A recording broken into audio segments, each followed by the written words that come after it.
This podcast is produced by Outcomes Rocket, your healthcare exclusive digital marketing agency.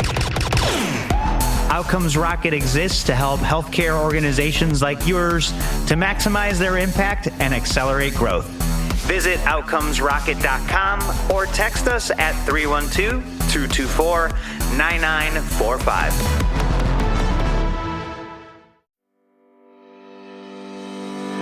Hey everyone, welcome back to the Outcomes Rocket. I am so excited that you joined us once again. Today I have the privilege of hosting the outstanding Marisa Farabaugh. She's a Senior Vice President and Chief Supply Chain Officer at AdventHealth. In this role, she provides strategic direction toward new and sustainable supply chain and business services efficiencies. I'm so excited to have you on the podcast, Marisa. Well, thanks for the opportunity, Saul. This is great. It's a privilege to have you on. And before we start, Marisa, I want to give our listeners and viewers some context. So for everybody tuning into this, I just wanted to share why we're doing this. So the Gartner Healthcare Supply Chain Top 25 is the focus. They recognize health systems that set the standard for supply chain excellence. They blend both data-driven and peer-reviewed insights. And earning the number one spot on this list is AdventHealth, which is the team that Marisa leads. And so when you win this award, it signals industry leadership in improving patient outcomes, managing costs, driving innovation through supply chain performance. And this interview with Marisa is a preview of the full conversation we're going to have with her and the rest of the panel at the GHX Summit. So I'm pumped about this. Marisa, thank you so much for doing this. And really, I want to start off our conversation around strategic leadership. Gartner recognized your health system in the number one spot. You were on the list last year, went up about 2 or 3 spots to the number one spot. What were the key factors or decisions that helped you earn this recognition? Well, Saul, thank you. I think the answer to your question probably is within Gartner, not within us, but it is certainly a very humbling experience to be on the pyramid amid so many other great leaders and great organizations that are listed there. At AdventHealth, our aim is not to necessarily be on a pyramid. What we do every day is not for ranking purposes. It's for what we need as an organization and what we do as a team and what we think is the right strategies for us at our organization. It certainly is an honor to be recognized on that list, but it's not our why. And I think that's been an important aspect for our team to know that we're always working on what is important. That being said, I think that things that are important to us as a team, number one, probably it's a common theme we talk about regularly. Relationships matter, and making sure that we've got relationships within our organization that are strong, that are built on a foundation, that are invested in is an important aspect. And we can't do this work alone in supply chain. This space is really a combination of internal and external relationships, and our suppliers matter. And having strong relationships and partners within our supplier community is critical and key. The second thing I would say is leadership matters, and our leaders and our team members who work together in this space is critical as well. We spend a lot of time investing in our own leadership and investing in our own teams, reading books together, learning about leadership together, talking about going through training together, having strategy retreats together. We spend a lot of time together trying to make sure that we're a tight team. And that's a team that is at the broad level and a team that is at my own cabinet level to really ensure that we're connected and we understand all the parts that make up the whole of our team. And then maybe the last thing I would mention is our team really has a bias towards action. Making sure that we're not just talking about things that we're wanting to do, but we're figuring out a way to do what we think needs to be done in our space. And that only happens through the relationships that you've created and the way that you can move projects and work along. And it is important to us that we are doing what we say we're going to do. We're accountable for that work and that we do it in a way that is respectful and right for our organization. I love that, Marisa. Some really important themes there. The culture piece, the trust. One of my favorite books is The Speed of Trust. I don't know if you've ever had a chance to pick that one up. Not yet. Um, I will. it is so good. They talk about the trust tax. If you don't have it, things slow down. It's costly.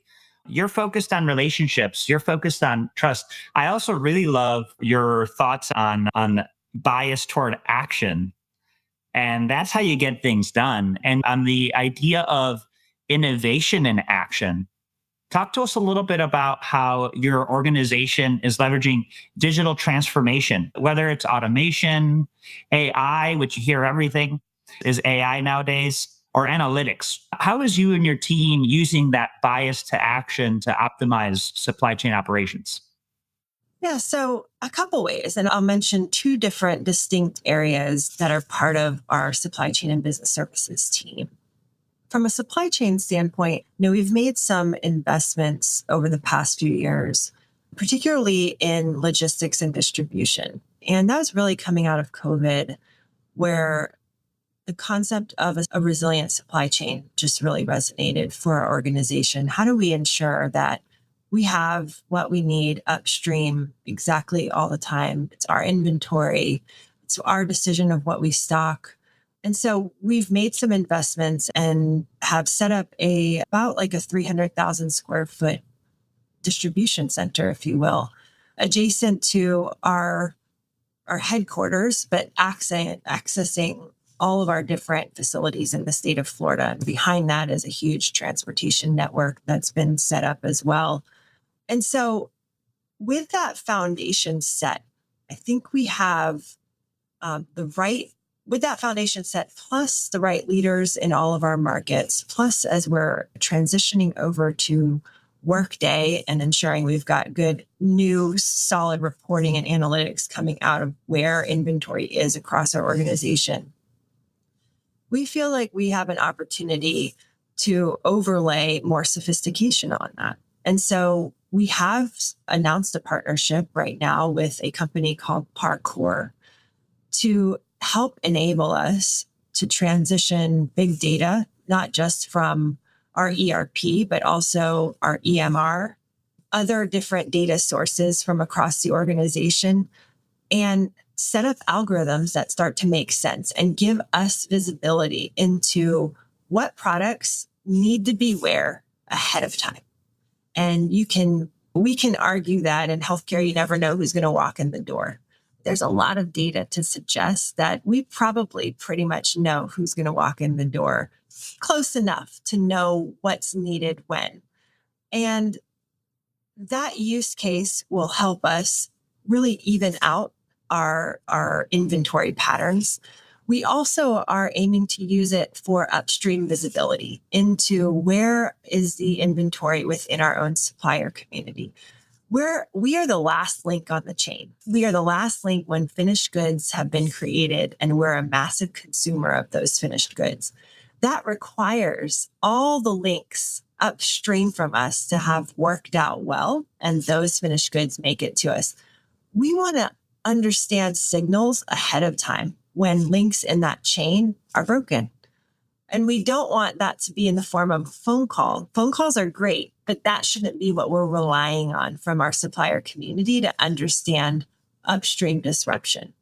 So this journey is really at a crawl stage right now. We're just beginning that partnership. We're setting up 2 use cases this year, 2 more next year, 2 more the year after, and slowly beginning to crawl, walk, run in this space over time.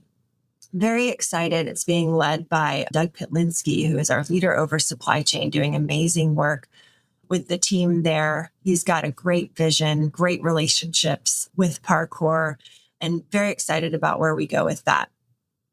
The other space is a little bit different under our business services aspect within the organization. We have a team that does a lot of aligning, specifically within radiology, lab, and some other support services areas.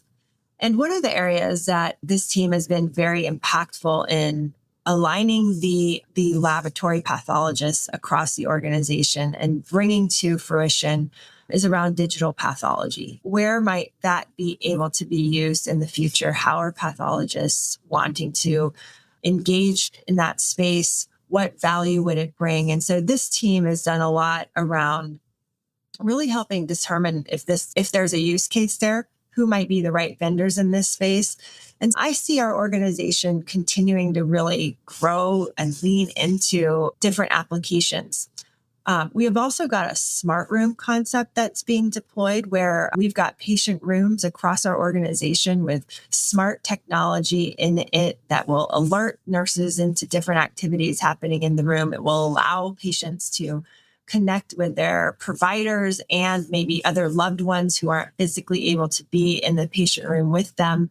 And we think that's a base platform, again, that can have a lot of automation and technology accelerants built into it over time. So we're very excited. We understand the risks and complexities around AI. We've got governance structures in place as an organization. We're really taking the responsibility aspects of it very seriously, but as an organization, excited about what it can bring for us. Some really exciting things there. And I think of that smart hospital room almost like when the consumer field meets healthcare, right? And the leading health systems are doing this. They're bringing the Starbucks, the Amazon experience to the health system visibility. You know when your package is going to get there. You can reach out to the endpoint when you need to. Like nowadays, you walk into an airport and you scan your card, you could take items off of a shelf and not literally walk out the other end and you know what just left. Why can't supply chain be like that? So I love that you're thinking that way, Marisa.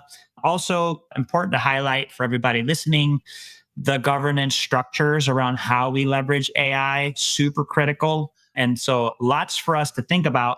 And a good teaser for everybody that's going to be at our panel. We'll get deeper into these conversations. Marisa, on people and collaboration, we've talked about trust. We've talked about the importance of relationships. Talk to us a little bit more about that. How are you fostering collaboration across departments, especially with clinical teams, to ensure lasting impact? Yeah, that's a great question. And AdventHealth, our culture is one where shared accountability or shared progress towards a common goal is very common. And so we're not just doing some of the routine items around bringing our VAT team, our value analysis teams, make sure those are table stakes. That's part of the world that I think we all have to live in. But we're also hardwiring in some dotted lines and dual reporting work. So the team that I was just mentioning on the business services side, who we call our system ancillary and support services team, they co-report into our CMO. And so there is line of sight into the work that's happening there. There's shared accountability there. There's also that partnership that exists between myself and our CMO from that aspect. Similarly, in our environmental sustainability space, which I co-lead that with our chief investment officer, there's again that hardwired partnership into the work where you have multiple leaders who have different skills to bring to solutioning together, working on different problems. Similarly, in our construction space, I'm working very closely with one of our CFOs in that space to help co-create in that area. And so you start to see that there's a lot of intentionality around setup to make sure that our spaces are being developed and worked on with multiple leaders and stakeholders that bring different perspectives, that solution towards a common goal. But also, and I think about this in all my areas, and it certainly stands out for me in our environmental sustainability space. I think together we are stronger. It stands out to me in our clinical space too. Together we are stronger. In our environmental sustainability space, as we have launched that work, that's just been very clear that we are able to get farther because we have one another in this world. And we have a multitude of different governances as well throughout our organization that bring clinical leaders, our nursing officers, our finance officers, our operating officers, our executive officers together as we are really approving different strategies across our organization. So there's a lot of areas to connect in and make sure that we're aligned. Our team in supply chain and business services should not have an agenda. Our agenda should be the organization's agenda. And we have the responsibility of helping make that come to life, but through feedback and coordination with all of our different regions, divisions, and markets to ensure we're all aligned.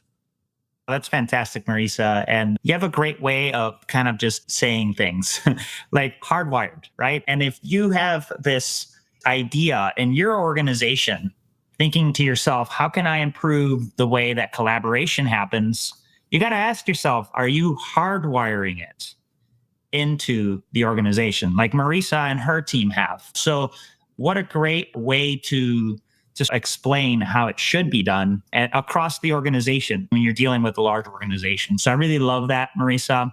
As I said, this is a teaser session for the full panel. So we're going to go ahead and close out here. I want to thank you very much, Marisa, for joining us, sharing your perspective. Another congratulations for getting the number one spot in that Gartner top 25 in healthcare supply chain. What closing thoughts would you leave to our listeners, other supply chain leaders in healthcare wanting to make a big impact in their organizations? Well, it takes a team. I'm grateful for having such a great team of folks to work with inside the organization and outside the organization. So I would say continue to build great teams out there. We are all successful as an industry together when we're moving in the same direction. And there's a lot of opportunity for us in this industry as well. Come see our session at GHX if you're not already coming there. And Saul, thank you for what you do for our industry too. It's very important work and appreciate all that you do to help further knowledge and everything that's happening in our space. Thank you, Marisa. I really appreciate that. And yes, couldn't agree with you more, folks. If you're going to be at the GHX Summit, excited to see you there. Make sure you attend our session. It's going to be a great one. And if you're not, don't worry. We'll be providing insights at the tail end of that. Thank you all for tuning in. And Marisa, thank you so much for joining us today. It's my pleasure. Thank you for the opportunity.